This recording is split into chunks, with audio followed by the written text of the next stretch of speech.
पल भर के लिए आप अपनी आंखें बंद कीजिए और कल्पना कीजिए कि आप ऐसे इंसान हैं जो किसी हादसे का शिकार हो गया है और कहीं ऐसी जगह पहुंच गया है जहां आपका कोई अपना नहीं है। आपके पास भूख मिटाने के लिए न खाना है और ना ही वापसी की कोई उम्मीद। आपका दिमाग भी धीरे धीरे काम करना बंद कर रहा है। अब अपनी आंखें खोलिए और भगवान का शुक्रिया अदा कीजिए कि यह सिर्फ आपकी एक कल्पना है। लेकिन क्या आप जानते हैं कि यह किसी इंसान की असली कहानी है?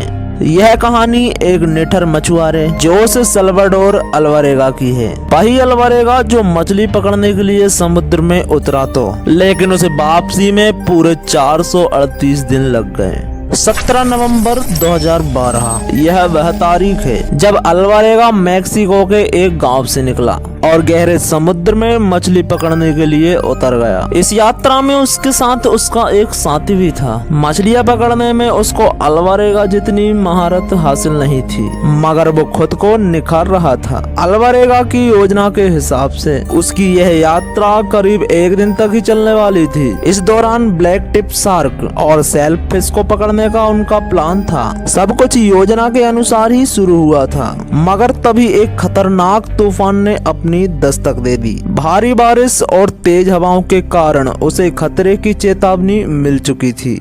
इसके बावजूद वो अपनी सिंगल इंजन वाली बोट के सहारे आगे बढ़ता रहा। यह रिस्क उसे भारी पड़ी और 5 दिवसीय तूफान उसे अपने साथ बहा ले गया। जिस रेडियो से वह मदद मांग सकता था वो भी नष्ट हो चुका था। बोट का वजन कम करने के लिए अल्वारेगा ने 500 किलोग्राम वजन के बराबर अपनी सारी मछलियां पानी में फेंक दी। अब उसके पास खाने के लिए ना खाना था, ना रोशनी थी और ना ही किनारे से संपर्क करने का कोई तरीका।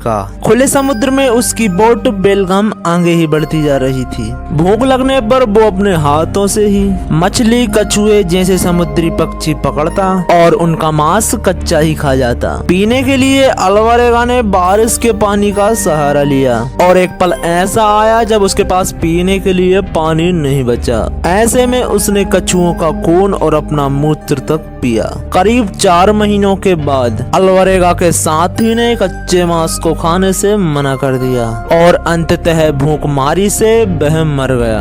मगर अल्वारेगा ने जिंदा रहने के लिए सब कुछ जारी रखा। अल्वारेगा अपने शुरुआती बिंदु से 10,000 किलोमीटर से अधिक की दूरी पर था। खुद को भगवान के सहारे छोड़कर अल्वारेगा ने खुद को अपनी बोट के सहारे सौंप दिया।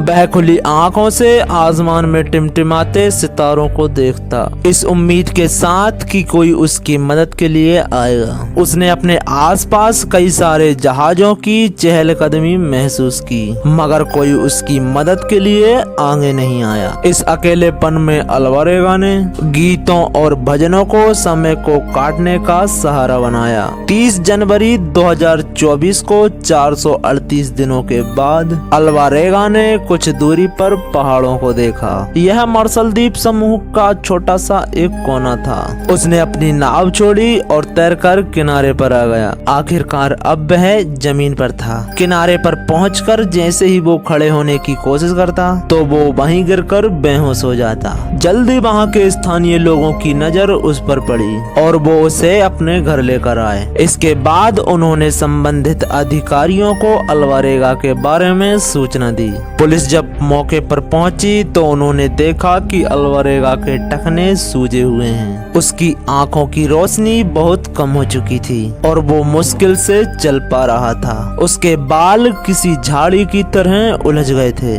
लिहाजा उन्हें लगा कि अल्वारेगा के साथ किसी ने बारवारता की है, जबकि सच कुछ और था। आगे अल्वारेगा की कहानी की सत्यता के लिए कई तरह की जांच की गई और हर जांच इस बात की तस्कीद करती है कि अल्वारेगा की कहानी एकदम सही है। अल्वारेगा जब वापस अपने परिवार के पास लौटा तो सभी की आंखें खुली की खुली रह गई। सभी ने उसे मृत मान लिया था। सबसे ज्यादा खुशी अल्वारेगा के माता पिता और उसके बच्चे को हुई। 14 साल की बेटी फातिमा अल्वारेगा के जाने के बाद अपने नाना नानी के साथ रहती थी।